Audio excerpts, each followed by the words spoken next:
Good morning students, स्वागत है आज की क्लास में आपका। और बीए फाइनल ईयर की ये हमारी फर्स्ट क्लास है। इसमें हम आज डिस्कस करेंगे हमारी फर्स्ट यूनिट को जो हमने पढ़ लिया है। तो इसमें हमने क्या क्या पढ़ा है वो हम डिस्कस करेंगे। हमने जो फर्स्ट टॉपिक पढ़ा है एशिया और अफ्रीका में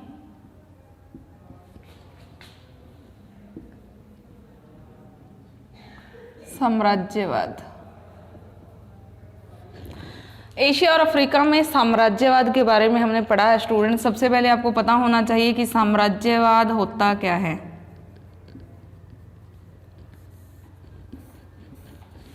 कॉलोनिज्म होता क्या है। तो इसमें जब कोई व्यक्ति साधारण रूप में कोई व्यक्ति दूसरे की क्षेत्र पे कब्जा कर लेता है, अपने क्षेत्र को बढ़ाने की लालसा से उसके संसाधनों पे कब्जा कर लेता है, अपने अधिकार क्षेत्र को बढ़ाने के लिए, अपनी अभिलाषाओं को पूर्ण करने के लिए, तो उस व्यवस्था को जो है साम्राज्यवाद कहते हैं। तो ये साम्राज्यवाद जो शब्द है ये क्षेत्र से संबंधित ना हो करके विभिन्न संसाधनों से भी रिलेटेड है कि जब कोई भी व्यक्ति, कोई भी राजा अपने क्षेत्र में वृद्धि करने के लिए, अपने साधनों को बढ़ाने के लिए दूसरे देश के उत्पादन के साधनों पे, उसकी राजनीतिक व्यवस्था पे, सामाजिक व्यवस्था पे, उसकी धार्मिक व्यवस्था पे, समाज के हर पक्ष को प्रभावित करता है और उस पे अपना अधिकार जमा लेता है, तो वो विचारधारा जो है साम्राज्यवादी विचारधारा कहलाती है। तो इस साम्राज्यवादी विचारधारा के परिप्रेक्ष्य को समझने के लिए हमें इसको थोड़ा डिटेल में पढ़ना होगा। सबसे जो पहले साम्राज्यवाद की जो धारणा प्रचलित थी, प्राचीन साम्राज्यवाद उसको कहा गया है।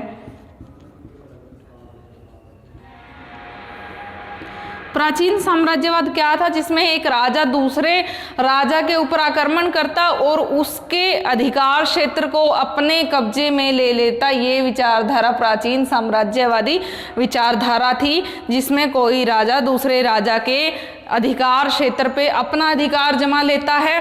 15वीं सदी तक ये चलता रहा। भारत में हम ये कहें कि मौर्य साम्राज्य, मंगोलियन साम्राज्य या ये रोमन साम्राज्य इसके उदाहरण हैं।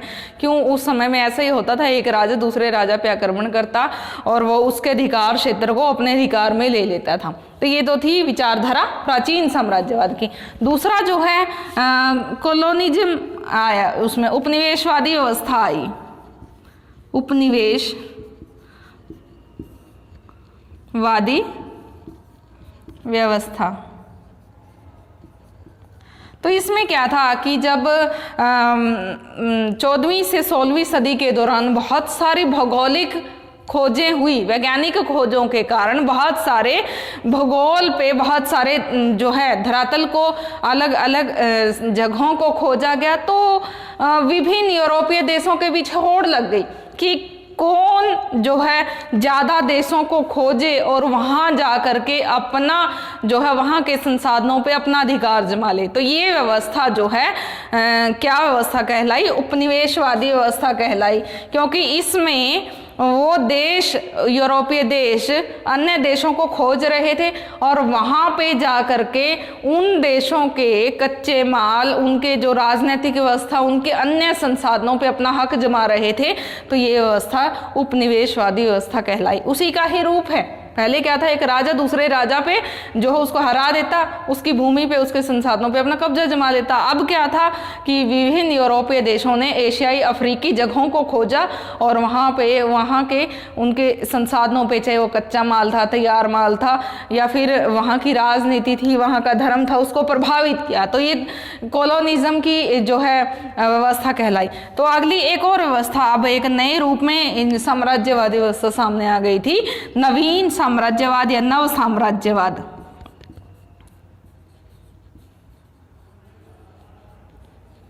तो ये नव साम्राज्यवाद की जो अवधारणा थी ये क्या थी कि जिसमें ये भूगोलिक खोजों के कारण जब ये उपनिवेशवादी व्यवस्था प्रचलन में आई, तो अब क्या हो गया था कि एक राष्ट्र, केवल एक ही एक या दो ही जो है उपनिवेश बनाने से भी काम नहीं चला रहा था। तो अब उस होड़ को और ज़्यादा बढ़ा दिया गया, वो होड़ और ज़्यादा बढ़ गई।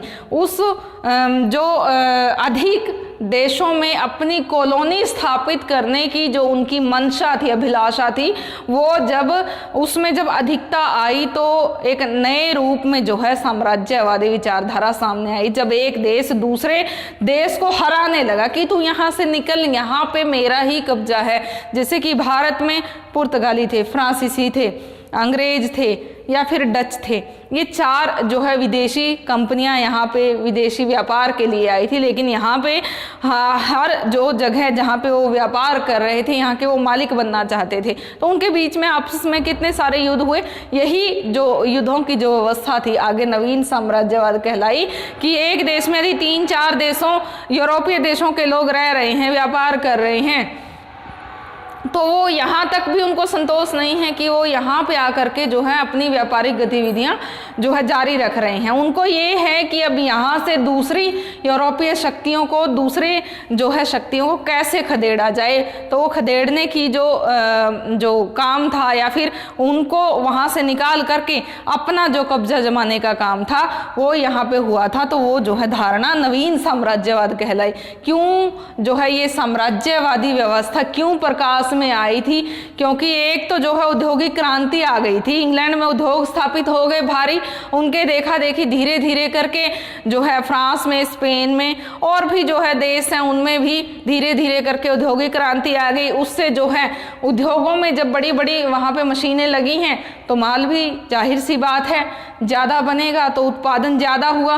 उस उत्पादन को बेचने के लिए अब जगह चाहिए, क्योंकि इंग्लैंड छोटा सा देश है तो वहाँ पे इतना ज़्यादा मात्रा में उत्पादन हुआ है, तो उनको बेचने के लिए मंडियाँ चाहिए थी, ऐसी मंडियाँ जो उनके सामान को की खपत को जो है पूरा कर सके। तो इसीलिए जो है उन्होंने विभिन्न देशों में अपनी व्यापारिक मंडियाँ स्थापित करनी चाहिए, जो आगे चल करके धीरे धीरे उनके लाभांश को तो बढ़ा रही थी, साथ ही साथ उनकी जो भूख थी, जो उनकी दूसरे देशों पे काबू करने की भूख थी, उसको भी बढ़ा रही थी। दूसरा फिर जो है कच्चे माल की ज़रूरत। अब वो जो उद्योग स्थापित हुए हैं उनमें वो उत्पादन तो बनाएंगे, बहुत बड़ी मात्रा में बनाएंगे, ज़रूरत से ज़्यादा बनाएंगे, लेकिन कच्चा माल भी तो चाहिए, कपड़ा बनाना है, कपास चाहिए। तो कच्चे माल के लिए ज़रूरत थी उनको ऐसे देशों की जो उनको कच्चा माल उपलब्ध करवा पाए, और वो कच्चा माल जो है सस्ती दरों पे भी वो प्राप्त करना चाहते थे, ताकि उनका जो है खर्चा भी ज़्यादा ना हो। तो इस सब की ज़रूरत को पूरा करने के लिए भी जो है उन्होंने दूसरे देशों की ओर देखा, और दूसरे देशों की ओर देखने का मतलब यही है कि उनकी साम्राज्यवादी विचारधारा इससे जो है प्रभावित हुई। तीसरा 14वीं से 16वीं सदी का जो टाइम पीरियड था, इसमें यूरोप के विभिन्न देशों में जनसंख्याओं में अभूतपूर्व रूप से वृद्धि हुई। तो इस सब से जो वृद्धि हुई थी, इस सब से एक और बात जो है निकल करके आई कि ये जो जनसंख्या बढ़ रही है, विस्फोटक रूप से बढ़ रही है, लगभग 3 सालों में ये दुगनी हो गई है, तो इसको खाने को भी चाहिए, इसको रहने को भी चाहिए। तो वो देश, यूरोपीय देश छोटे छोटे देश हैं, यदि उसमें ऐसी जनसंख्या बढ़ती रही तो वही है गरीबी, भूखमरी, बेरोजगारी का बोलबाला होगा। तो दूसरे किसी देश में यदि उनका कब्जा हो जाता है, वो काबू पा लेते हैं उस देश के संसाधनों पे, तो वहाँ पे उसको विस्थापित भी किया जा सकता है, जैसे उन्होंने किया था। अमेरिका में अपने कैदियों को विस्थापित कर दिया था, बहुत सारी जनसंख्या को जो उनको जो है उन्होंने विस्थापित कर दिया था। तो इस तरह से जो है उन्होंने अपने जनसंख्या को विस्थापित करने के लिए भी जो है ये सोचा कि उनको जो जगह चाहिए थी।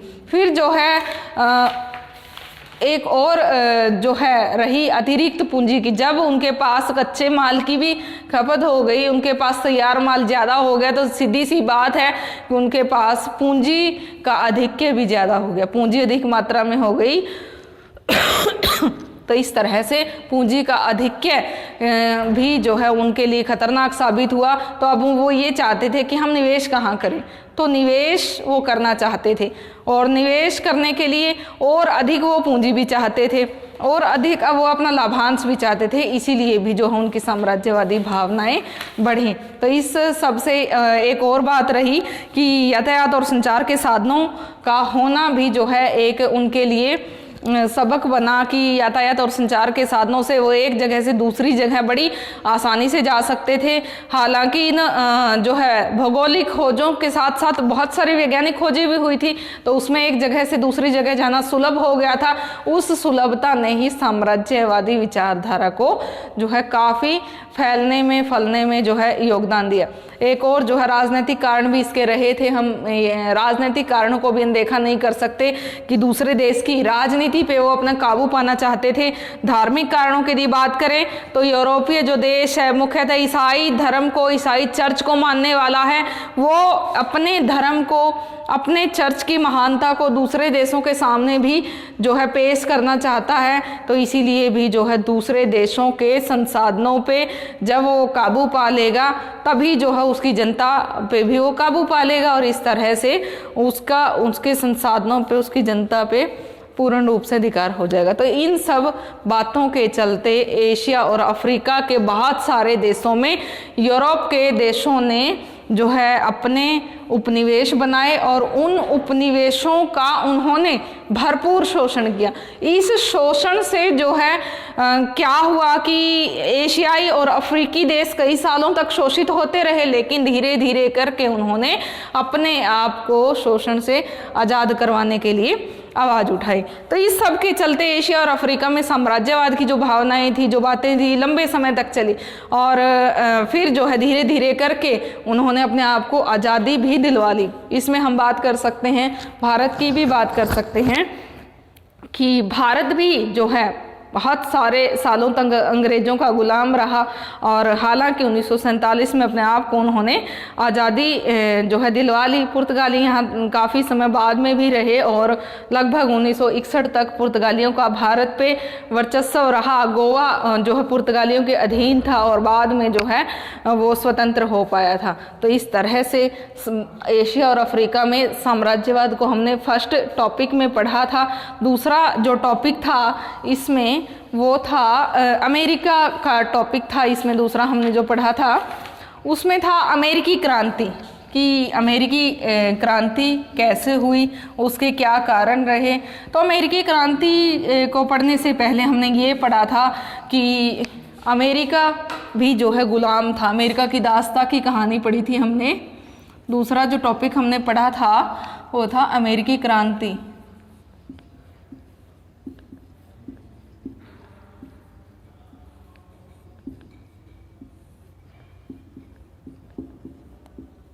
इसमें हमने अमेरिकी क्रांति के कारण पढ़े और उसमें हमने ये जाना कि कैसे जो है अमेरिका की खोज की गई और कोलंबस द्वारा 1492 में स्पेन का नाविक था और उसको जो है स्पेन वासियों ने जब इजाज़त दे करके जो है भौगोलिक धरातल को खोजने के लिए भेजा तो वो केप ऑफ गुड होप से होते हुए पहुंचा नव संसार में और नव संसार में पहुंचने के बाद वो वहाँ रहा, कई सालों तक रहा और वहाँ की जो है संपदा के बारे में उसने अध्ययन किया और उसने जो है अपने शोध में वो लिखा। फिर वो वापस चला आया। फिर जो है एक और रिसर्च स्कॉलर वहाँ पे आया, वो कई साल तक वहाँ पे रहा और अमेरिगो उसका नाम था। उस रिसर्च स्कॉलर के नाम अमेरिगो पे ही अमेरिका का नाम अमेरिका पड़ा। नव संसार कहा जाने वाला वो क्षेत्र अमेरिका कहा जाने लगा, अमेरिगो उस रिसर्च स्कॉलर के नाम से। फिर धीरे धीरे करके जो है टाइम चलता गया। उसके बाद एक प्रोफेसर ने जो है अपनी रिसर्च की उस क्षेत्र को लेकर के जो नव संसार कहलाता था और इस तरह से अपनी रिसर्च में उसने अमेरिकी लोगों के बारे में, वहाँ की संपदा के बारे में और वहाँ के भूगोल के बारे में काफ़ी कुछ लिखा। तो ये सारी बातें धीरे धीरे करके इंग्लैंड को भी पता चल गई। तो इस तरह से स्पेन वहाँ पे सबसे पहले पहुँचा था, फिर उसके बाद धीरे धीरे करके हॉलैंड पहुँचा, बेल्जियम पहुँचा और अब जो है इंग्लैंड भी वहाँ पे गया और इंग्लैंड के लोगों ने वहाँ पे जा करके जो है अपनी बस्तियाँ बसाई और धीरे धीरे करके वहाँ के बहुत सारे भागों में अपने उपनिवेश स्थापित कर लिए। 13 बस्तियां जो इंग्लैंड के अधीन हो गई, तो बहुत लंबे समय तक जो है वो उसके गुलाम के रूप में रही और उन्होंने अपने आप को गुलामी से आज़ादी दिलवाने के लिए जो संघर्ष किया वही जो है अमेरिकी क्रांति कहलाई। अमेरिका के लोग जो है दास्ता से अपने आप को मुक्त करवाने के लिए उन्होंने जो संघर्ष किया था वही अमेरिकी क्रांति कहलाई। 1776 में जो है ये शुरू हुई थी, 1783 में जो है उनको आज़ादी मिली, 1789 में उन्होंने अपना संविधान बना लिया और जॉर्ज वाशिंगटन पहला राष्ट्रपति बना। जॉर्ज वाशिंगटन नाम का जो है एक शहर भी है अमेरिका में और काफ़ी फेमस है और पहला राष्ट्रपति स्वतंत्र अमेरिका का बना था और 1789 में जो है इनका संविधान लागू हुआ था। तो इस तरह से अमेरिका आज़ाद तो हो गया था, लेकिन उसके देश के सारे ही नागरिकों के पास समान अधिकार नहीं थे। तो धीरे धीरे करके अमेरिका के 2 भाग हो गए, उत्तर अमेरिका और दक्षिण अमेरिका। अगला जो हमारा टॉपिक था अमेरिकी गृह युद्ध, वो हमने पढ़ा था, अमेरिकी गृह युद्ध।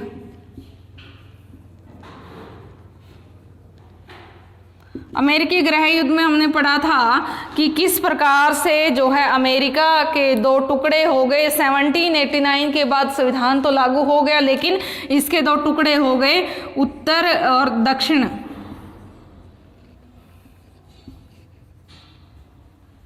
उत्तरी अमेरिका के लोग जो है काफ़ी मजबूत स्थिति वाले थे, उनके पास उचित संसाधन थे, व्यवस्था थी, वो अमीर थे, उनके पास अच्छे उद्योग थे। दक्षिणी अमेरिका में रह रहे लोग ज़्यादातर निग्रो थे, गरीब थे, दास थे, उनको हबसी कहा जाता था, घृणा की दृष्टि से देखा जाता था।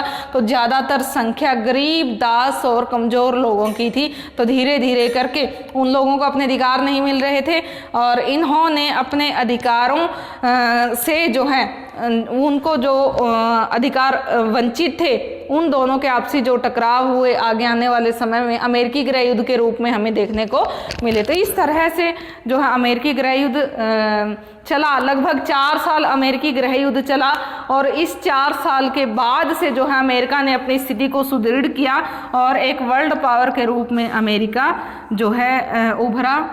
अमेरिकी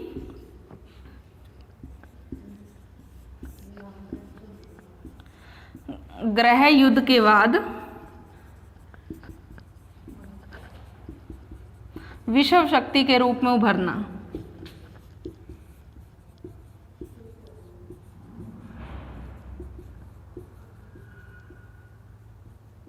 तो इस तरह से अमेरिका जो है अपने गृह युद्ध के बाद एक वर्ल्ड पावर के रूप में उभरा। उसमें वुड्रो विल्सन के 14 सिद्धांत काफ़ी मायने रखते हैं। हालांकि 1919 से 1923 और 2 चरणों में ये सारी चीज़ें चली थी। उसके बाद से जो है अमेरिका का एक विश्व शक्ति के रूप में उभरना हमने देखा और इस तरह से अमेरिका आज एक वर्ल्ड पावर के रूप में हमारे सामने है। तो ये जो टॉपिक हैं स्टूडेंट्स, ये हमने फर्स्ट यूनिट के टॉपिक हैं 4, ये हमने कंप्लीट कर लिए हैं। अब हम शुरू करेंगे आगे सेकंड यूनिट को, जिसका पहला टॉपिक है प्रथम विश्व युद्ध, उसको हम डिटेल से पढ़ेंगे। आज के लिए इतना काफ़ी है और थैंक यू।